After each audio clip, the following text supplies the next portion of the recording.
at the center of the unease of growing discomfort with power, how it is exercised, how it is protected, and how often it escapes consequence. We see the Epstein case at the center of it all. Once dismissed by many as a scandal of the past, now resurfacing with renewed force and widening implications. In the United Kingdom, the revelations are no longer distant echoes of an American crime story, but a direct challenge to the country's political and moral standing. With high-profile figures named, resignations shaking major political parties, and public pressure mounting on Prime Minister Keir Starmer, the United Kingdom finds itself under an unforgivable global lens. Allies and observers alike are watching closely, questioning not just individual accountability, but the integrity of institutions long viewed as pillars of democratic credibility.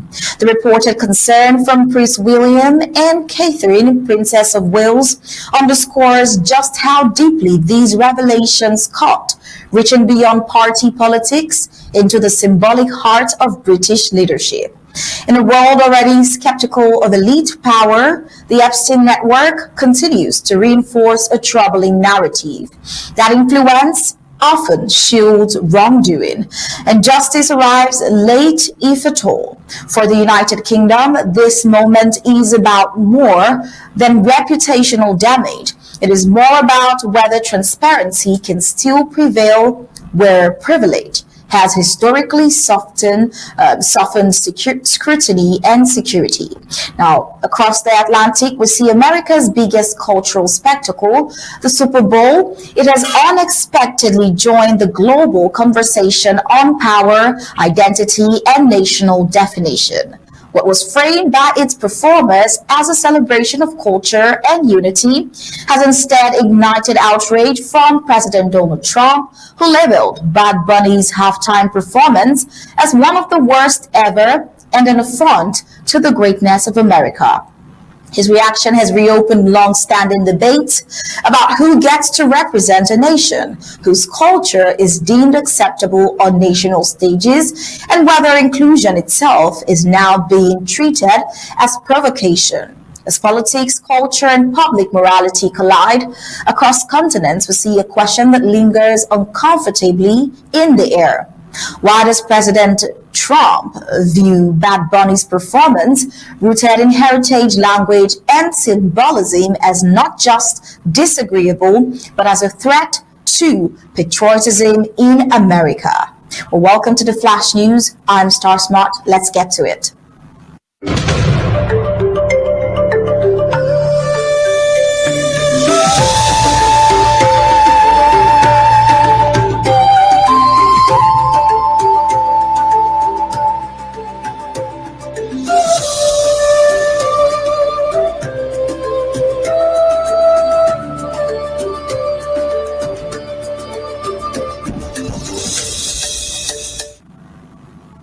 The war between Russia and Ukraine, now in its fourth year, continues to dominate geopolitical headlines, but the focus is increasingly on how the conflict is hindering Russia as much as it defines Ukraine's resistance.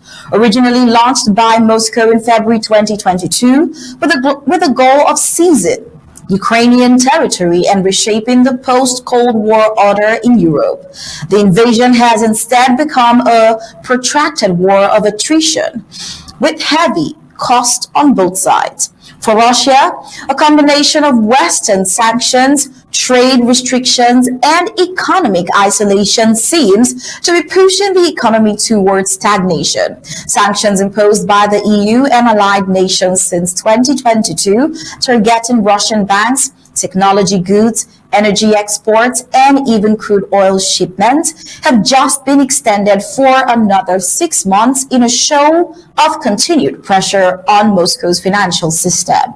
Now, the effects are visible in rising inflation, shrinking public services, higher taxes, and slowing growth as the wartime boom of earlier years give way to what analysts describe as stagnation. Let's hear what Putin has to say about Russia's economy. I would like to point out that Russia's GDP grew by 1% last year. This is below the previous growth rates of 4.1% in 2023 and 4.3% in 2024. Well, even with Russia pouring upward of a third of its national budget into the war effort, Western officials say the sanctions are now having a significant impact by cutting revenues and making it harder for Moscow to sustain its military operations. Now, inside Russia, these economic pains are manifesting as depleted reserves, mounting budget deficits, elevated interest rates, and higher living costs for ordinary citizens. There are even warnings amongst financial officials that a more serious downturn could emerge by mid-year, with consequences for deployment, industrial output, and social stability. Now, on the battlefield, Ukraine has resisted Russian advances and continues to fight for its internationally recognized borders. President Volodymyr Zelensky has underscored Kyiv's determination not to concede territory and has engaged with Western leaders on ceasefire timetables and economic support. It already says that everyone will not be. But even if someone will recognize our territories as Russian, it will not give anything. Firstly, everyone will not be, as my Polish colleague said. And secondly, there is a president of Ukraine in Ukraine who signs the documents. Thank God. And not other leaders sign important documents for Ukraine. Therefore, our territories are ours, regardless of their temporary status, temporary occupation, partly. The war's broader significance goes beyond Ukraine. It is reshaping global alliances, unsettling energy markets, and forcing countries to balance security commitments with economic precautions. For Moscow, the conflict that was meant to demonstrate Russian power may instead be strangling its economic future, raising fundamental questions about how long the Kremlin can afford to sustain its aggressive posture without profound internal consequences. Now on to the Super Bowl in America, which is America's most watched annual spectacle, a cultural event that forces football. It fuses football with music, advertising, and national pride. And pre-show, this was President Donald Trump's reaction. Well, I've watched them both during the season, and New England's amazing because to have a second coming is pretty good. Quarterbacks, both good. Seattle's an amazing comeback quarterback, and the other one's just an amazing quarterback. I think it's going to be a great game. You know, I like both areas of our country very much. I better not make any predictions. You get yourself in big trouble. But I think it's going to be a really great game. Seattle's had an amazing season. Yeah, and strong defense. New England has a great tradition of winning. And Bob Kraft's done a fantastic job. You know, the whole thing is really, it's going to be very exciting. You could hear his anticipation for the Super Bowl this year. We saw Bad Bunny this year at the Super Bowl. The Puerto Rican superstar celebrated for his Spanish language reggaeton and global hit, headlined the halftime show in Santa Clara, California, delivering a set that many described as a joyous celebration of culture, unity, and diversity.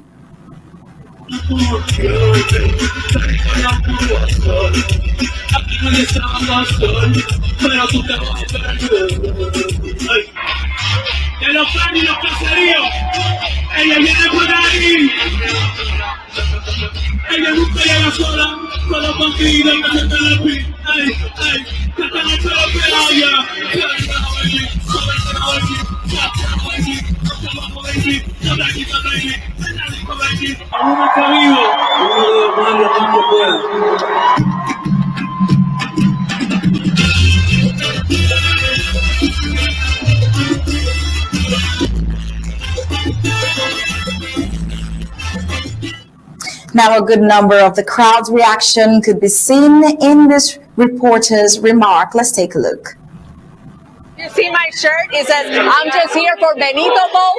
A lot of these people were just here for Benito Bowl. And let me tell you, people danced, people sang, people cried. It was such an emotional and electrifying moment here in the Bronx, where the largest concentration of Puerto Ricans live in New York City.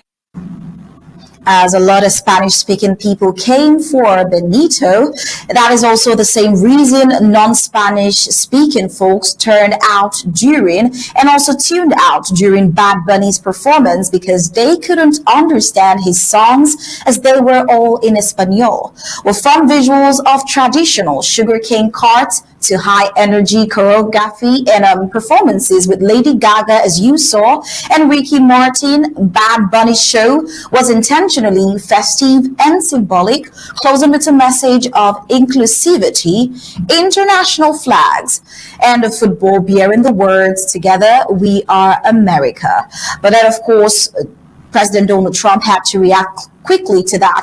We saw that what was meant to be a unifying moment, it quickly became a flashpoint of political controversy. The United States President Donald Trump unleashed sharp criticism on his Truth social media platform, calling the performance absolutely terrible and an affront to the greatness of America. The president, complained that it lacked English language content, said viewers couldn't understand the lyrics, and labeled the dancing as disgusting, especially for children. Well, President Donald Trump warned that the show failed to represent American standards of success, creativity, or excellence.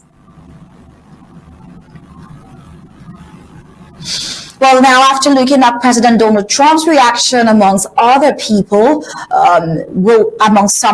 people, we have to ask the question, why has this performance of Bad Bunny at the Super Bowl drawn so much intense scrutiny?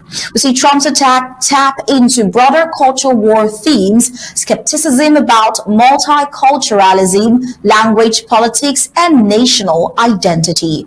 He framed the show celebrating Latin heritage and global unity as somehow diminishing the Super Bowl's American essence, questioning why an event on U.S. soil would highlight Spanish language music or narratives outside the traditional mainstream. Well, critics of President Donald Trump's view argued that his reaction itself reflects a narrow definition of national culture. Now, many fans and commentators pointed out the irony of condemning an artist, Bad Bunny, being a United States citizen from Puerto Rico, while ignoring the fact that performances in other languages are increasingly part of the global music landscape. Some social media users responded angrily to Trump's remark, calling his critique discriminatory or out of touch, and nothing that artistic taste is subjective rather than a measure of patriotism. Now we see, while President Donald Trump's condemnation of the halftime show has been widely criticized, a notable portion of American viewers echoed his frustration, not out of personal loyalty to President Donald Trump, but from a sense that the Super Bowl had crossed an unspoken line. Among spectators who sided with President Donald Trump's view, the backlash was framed less as cultural intolerance and more as patriotic grievance. Many viewers argued that the Super Bowl, staged on American soil and historically anchored in national symbolism, should reflect the values and identity of the country that built it. Some pointed to moments they interpreted as disrespectful, including visuals they believed demeaned American national symbols, arguing that such imagery felt provocative rather than celebratory. Now, others questioned the decision to headline a predominantly Spanish language performance at what they consider America's most unifying sporting event.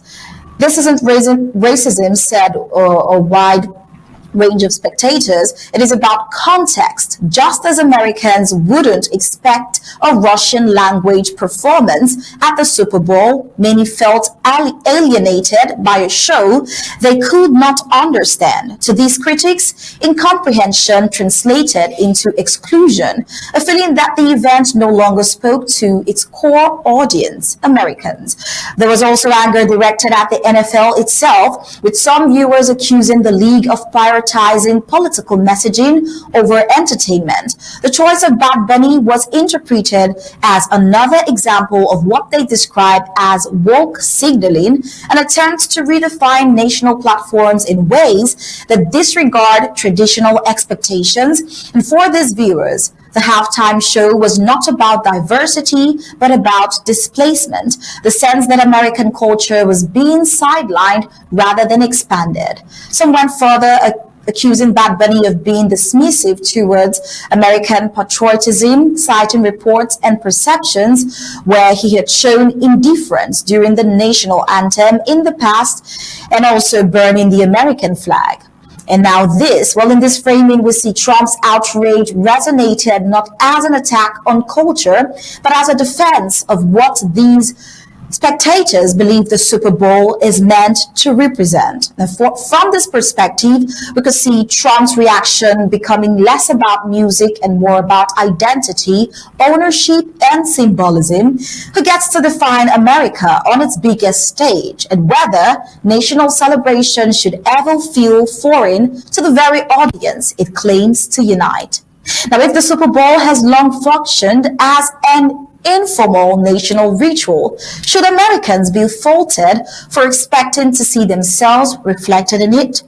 Well, that is the bone of contention. And we also wonder, when a celebration that is meant to unify a country leaves a large portion of its audience feeling disconnected, is the discomfort unreasonable, or is it only predictable? At what point does cultural inclusion begin to feel, for some viewers, like cultural replacement rather than expansion? Well, these are the questions being asked after the Super Bowl last night. Away from that, onto the most talked about case globally, the Epstein case. In this separate but headline-grabbing development, we see the fallout from the Epstein scandal continues to ripple across Britain's establishment and beyond.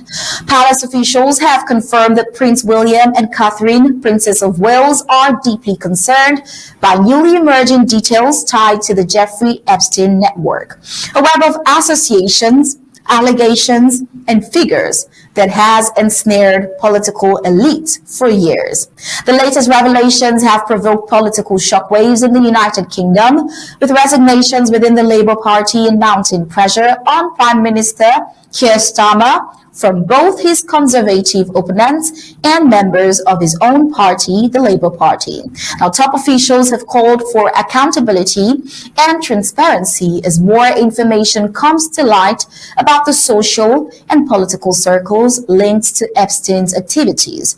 The significance of these developments extends beyond headlines. They touch on institutional trust, elite accountability, and the role of public figures in shielding or confronting wrongdoing. Now, for the British royal family, reputational concerns are especially acute, given the monarchy's symbolic and unifying role. As investigations unfold and political figures continue to step down or defend their position, the broader implications are clear, from debates over influence and privilege to the sovereignty of democratic institutions in pursuing justice. The global resonance of the Epstein case means these concerns extend far beyond the UK alone, shaping discussions about how power intersects with accountability in democracies worldwide.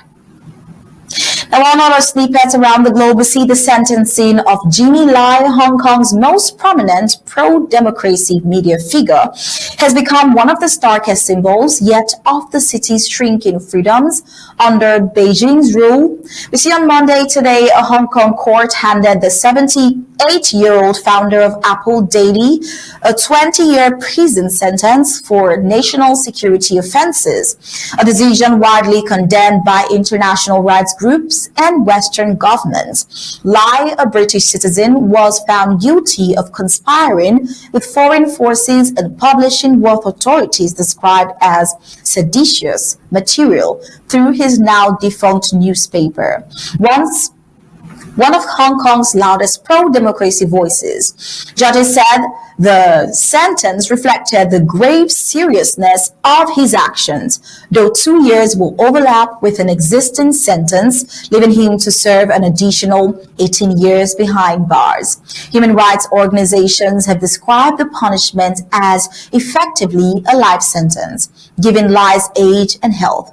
To critics, the verdict sends an unmistakable warning: decent journalism and international advocacy now carry extreme personal risk in Hong Kong. The case underscores how the 2020 national security law imposed by Beijing after mass pro-democracy protests has transformed the city's legal and political landscape.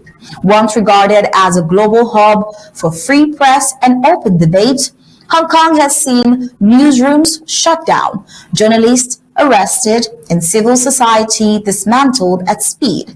Now, beyond Hong Kong, Lai's imprisonment carries broader implication. It raises questions about China's commitment to international agreements guaranteeing Hong Kong's autonomy, strains relations with Western governments, and reinforces fears that authoritarian governance is tightening its grip in strategic global cities.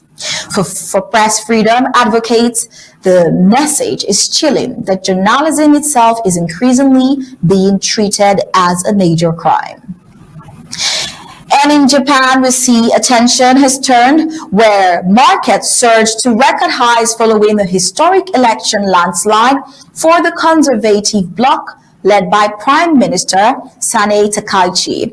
If confirmed by official results, the victory would give Japan's first female prime minister a commanding two-thirds majority in parliament, a level of power rarely seen in recent decades. Investors responded with enthusiasm, driving Japanese shares to unprecedented levels on expectations of political stability, defense spending, and structural reforms. But while markets celebrate the election outcomes has triggered unease both at home and abroad. Takaichi's agenda is ambitious and controversial. It includes significantly higher defense spending, revisiting Japan's pacifist constitution, and implementing tougher immigration policies, even as the country struggles with a shrinking and aging population. Supporters argue these moves are necessary to strengthen national security and preserve Japan's identity. Critics warn they could deepen labor shortages and erode post-war democratic norms. Regionally, the election has set off alarm bells in Beijing. China is closely watching Tokyo's next steps, particularly after Takaichi angered Chinese officials last year with outspoken comments on Taiwan. Any move to revise Japan's constitution or expand its military role could heighten tensions in an already fragile Indo-Pacific region. The significance of this moment lies in what Japan may become over the next 4 years: a more assertive military power, a firmer U.S. ally, and a nation willing to redefine long-standing post-war constraints. Whether Takaichi uses her mandate to calm regional fears or escalate geopolitical rivalry, it will shape not only Japan's future, but the balance of power in East Asia. We see that from London to Las Vegas, today's headlines have revealed a shared tension shaping the modern world, a reckoning with power, identity, and accountability. Whether through political fallout, cultural backlash, or public outrage, the message is unmistakable that the global audience is watching more closely than ever, and silence is no longer an option. Well, thank you for watching. This has been the Flash News. Until next time, I am Star Smart. Do take care.